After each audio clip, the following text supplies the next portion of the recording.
Qo'lni, suyaklarni ikki qismga bo'lib o'rganamiz. Yelka kamari hamda qo'lning erkin suyaklari. Yelka kamari suyaklarini har bir haqida qisqa videolarda, ya'ni shortslar chiqarganmiz. Bemalol kanalimizga o'tib ko'rishingiz mumkin. Albatta, obuna bo'lishni esdan chiqarmang. Xo'p, qo'lning erkin suyaklari. Qo'lning erkin suyaklariga nimalar kiradi? Yelka suyagi humerus, tirsak suyagi ulna, bilak suyagi radius hamda qo'l panja suyagi manus. Manusni o'zi ham 3 qismdan tashkil topgan. Ossa, karpi 8 ta suyak kiradi bunga. Ossa, metakarpi hamda falanges dan tashkil topgan bo'ladi bu manus. Xo'p. Birinchi suyagimiz bu yelka suyagi, erkin suyak hisoblanadi. Asosan qo'l, oyoq suyaklarini o'rganayotganda bularni bo'g'im hosil qiladigan yuzasiga qarab joylashgan tuzilmalarini eslab qolish mumkin. Ya'ni shunday qismlarga bo'linadi. Xo'p, proksimal epifiz deymiz, distal epifiz bo'g'im hosil qiladigan. Tanasi diafiz deyiladi hamda diafiz bilan epifiz orasida metafiz joylashadi. Shunga qarab tuzilmalarni ko'rib chiqamiz. Avvalo, yuza hamda qirrasi. Yelka suyagida 3 ta yuza farqlanadi. Birinchi yuzasi bu facies anteromedialis, oldingi medial yuza. Oldingi medial yuzani farqlash uchun bo'shchaga qarash mumkin. Yelka suyagini bo'shiga yaqin joylashgani uchun ham, tanaga yaqin joylashgani uchun ham, mana umuman tanaga yaqin joylashadi bu. Va albatta ikkinchi yuzasi facies anterolateralis. Ikkinchi yuzasi bu. Orqa yuzasi bu facies posterior. 3 ta yuzadan tashkil topgan. 3 ta qirrasi. Birinchi qirra bu hisoblanadi margo anterior, oldingi qirra. Oldingi qirra hamda orqa tarafda ikkita qirrasi bo'ladi. Margo posterior medialis, margo posterior lateralisdan tashkil topgan. Proksimal epifizda qanday tuzilmalari bor? Proksimal epifizda eng avvalo yelka suyagining bo'shi, caput humeri, collum anatomicum, haqiqiy o'zini bo'yinchasi. Buning ikkita bo'yini bor. Birinchi bo'yinchasi mana shu collum anatomicum, ya'ni anatomik bo'yincha. Ikkinchi bo'yincha bu xirurgik bo'yincha. Ko'p singani uchun yelka suyagi mana shu qismdan xirurgik bo'yincha deyiladi. Collum chirurgium humeri. Ikkita bo'rtig'i bor proksimal epifizda. Tuberculum majus et tuberculum minus. Bu ikkita bo'rtig'ning orasidan egat o'tadi, sulcus intertubercularis. Va yana qirra davom etadi, ya'ni crista tuberculum majus, crista tuberculum minus, aynan mana shu bo'rtiqlarga nisbatan. Va yana tuberostas deltoideus joylashgan deltasimon muskulni birikishi uchun, aynan yelka suyagida. O'zi yelka suyagida 13 ta muskul birikadi. Distal epifiz. Distal epifizni ikkiga bo'lamiz. Condylus medialisga hamda condylus lateralisga.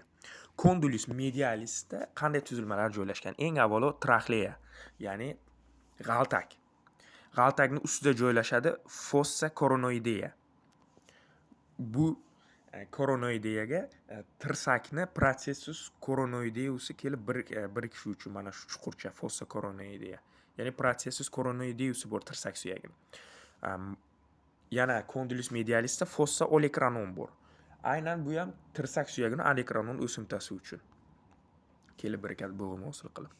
Xo'p, yana epicondyluslari, ya'ni bo'rtiq usti tuzilmasi medial, ya'ni epicondylus medialis bor. Undan davom etadi crista supracondylus medialis. Bu condylus medialisida joylashgan tuzilmalar: traxleya, fossa coronoidea, fossa olecranon, epicondylus medialis et crista supracondylus medialis, condylus medialisda joylashgan. Xo'p, condylus lateralisda qanday tuzilmalar bor? Avvalo bo'shchasi yelka suyagini. Capitulum humeri, fossa radialis humeri uni ustida hamda epicondylus lateralis, undan davom etadi crista supracondylus lateralis tuzilmalari. Bu yelka suyagini umumiy tuzilishi hisoblanadi. Keyingi suyak erkin suyak hisoblanadi, tirsak suyagi ulna.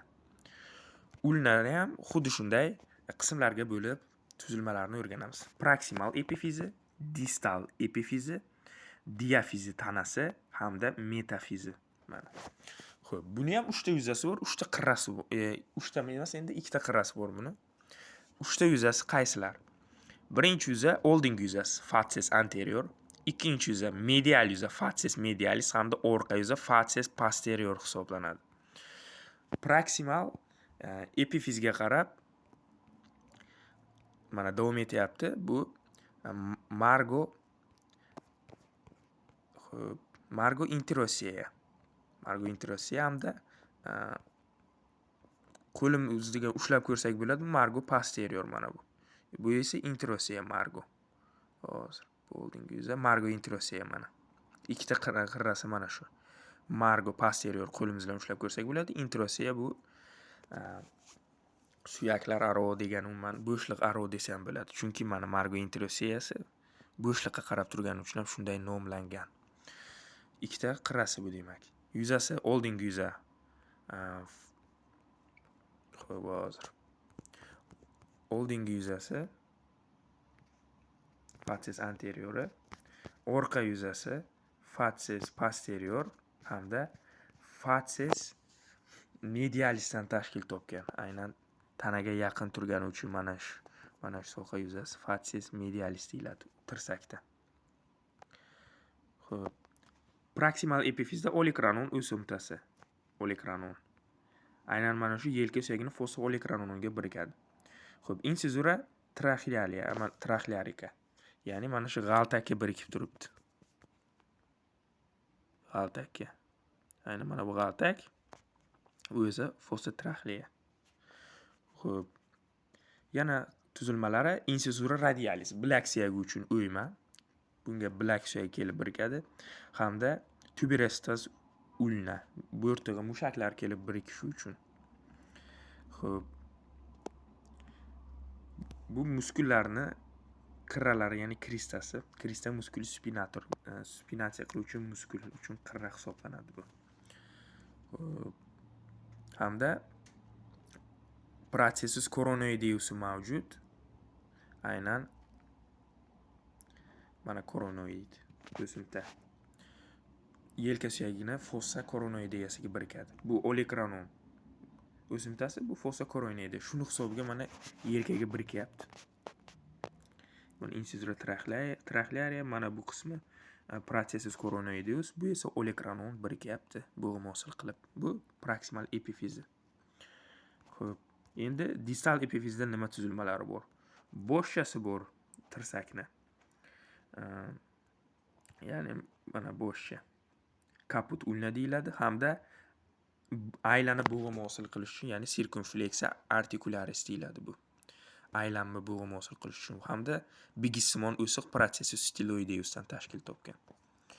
Xo'p. Keyingi suyak bilak suyagi. Bilak suyagi xuddi shunday proksimal epifiz, distal epifiz, tanasi diafiz. Endi buni yuzalari deyarli o'xshash, faqat bitta farqi oldingi yuza facies anterior, orqa yuza facies posterior hamda facies lateralisdan, lateral yuzadan tashkil topgan bo'ladi. Lateralis radi mana. Hamda qirralari. Qirralari ham 3 ta, lekin buni qirrasi oldingi qirra, orqa qirra, margo posterior, margo anterior hamda joylashadi. Bu qirra ham aro qirrasi bor, ya'ni margo interossiyasi bor mana shu qismda. 3 ta qirrasi bor. Xo'p. Proksimal epifizda joylashadi fovea capituli radi. Chuqurchasi bilakni hamda sirkumfleksiyasi aylanma bo'g'im hosil qilish uchun hamda bo'shi deyiladi bu kaputi hamda tuberostas radi g'adir budurligi bilak suyagini proksimal epifizda joylashgan tuzilmalar hisoblanadi bu. Xo'p, distal epifiz. Distal epifizda avvalo facies articularis carpalia 8 ta suyagning 4 tasi mana shu yuzaga bo'g'im hosil qiladi. Bu suyaklarning birma-bir nomi bilan ko'rsataman. Xo'p. Bunda ham bigissimon o'simta bor. Processus styloideus uncha yaxshi rivojlanmagan. Aynan tirsaknikida emas, mana tirsakniki yaxlit ko'rinib turadi-ku, styloideus. Bunda unchalik rivojlanmagan. Xo'p. Yana joylashadi nimasi? Xo'sh, facies articularisni aytdik. Insizura ulnaris, ya'ni tirsakni kelib birikishi uchun. Demak, distal epifizda Aynan tirsakli birikishuvchi insizura bor radiusda, ya'ni bilakda. Tirsakda bo'lsa proksimal epifizida insizura radisi joylashgan. Insizura radialisi. Shuni hisobga birikib turibdi. Insizura radialis, insizura ulnaris hisobga proksimalda, distalda. Xo'p, bu bilak tirsak haqida ma'lumotlar edi. Xo'p, endi qo'l panja suyaklari, manus. Manusni aytdikki 3 ga bo'lib o'rganiladi. Ossa carpi hamda metacarpi, phalanges. Ossa carpalia 8 ta suyakdan tashkil topgan. Bu 8 ta suyakni 2 ga bo'lib o'rgansak bo'ladi. 4 tadan. Medial yoki proksimal, distal deb bo'lsa ham bo'ladi. Ya'ni tanaga yaqin nisbatan bu 4 tasi mana 1, 2, 3, 4. Bu nisbatan bu 4 tasi uzoqroqda joylashgan desa bo'ladi. Va har biri nomi bor. Qayiqsimon, scafoideum, birinchi proksimal joylashgan karpal suyak. Qayiqqa o'xshagani uchun ham shunday nomlangan. Qayiqsimon. Shunday nomlangan. Birinchisi. Ikkinchisi o'ysimon suyak, lunatum. Lunati, o'yga o'xshatishganda endi shunday lunati deb atashgan. Uchinchi proksimal suyak hisoblanadi. Bu 3 qirrali trikvetrum.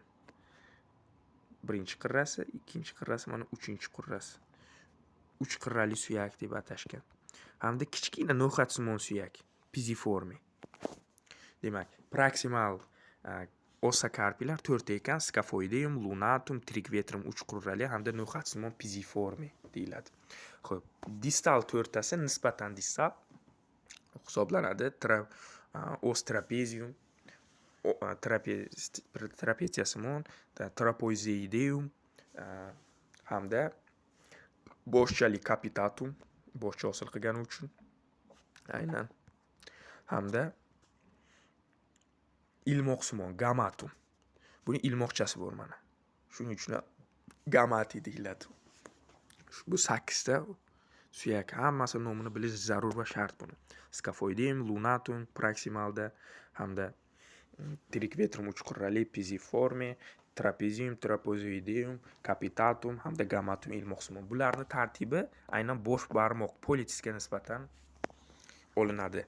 O'zi 5 ta barmog'imiz bor, har biri nomi bor. Birinchisi bu politis, bosh barmoq deyiladi. Bosh barmoqning o'ziga xosligi falangasida. Mana bu metakarpi, bular esa falanga. Metakarpilar avvalo ma'lumot bersak, asosi bazisdan tashkil topgan, tanasi korpus hamda boshchasi kaput. Mana bittasini yaxlit olib ko'rsak, bu asosi bo'g'im hosil qilish uchun, bu ham boshchasi ham bo'g'im hosil qiladi, bu tanasi. Xo'p. 5 ta metakarpi. 1, 2, 3, 4, 5 ta. Xo'p. Ana endi bosh barmoq, ya'ni politis nimasi bilan falangasi bilan farq qilinadi? Hamma falangalar proksimal falanga, media distal falangaga bo'linadi. Faqat bosh barmoq politisda proksimal distal bor, mediasi yo'q. Mana bularda media bor, bunda media yo'q. Faqat proksimal distaldan tashkil topgan. Endi har bir barmoqning nomi bor latinchada. Politisni bildik, bosh barmoq, index, ko'rsatkich barmoq, medius, o'rtancha barmoq deyiladi bu. Annularis, nomsiz barmoq deyiladi. Aynan mana shu qo'lga uzuk taqiladi. Hamda kichik, ya'ni jimjiloq barmog'i minimusdan tashkil topgan. E'tiboringiz uchun rahmat. Bu qo'lni erkin suyaklari haqida ma'lumotlar edi. Bizni kuzatishda davom eting.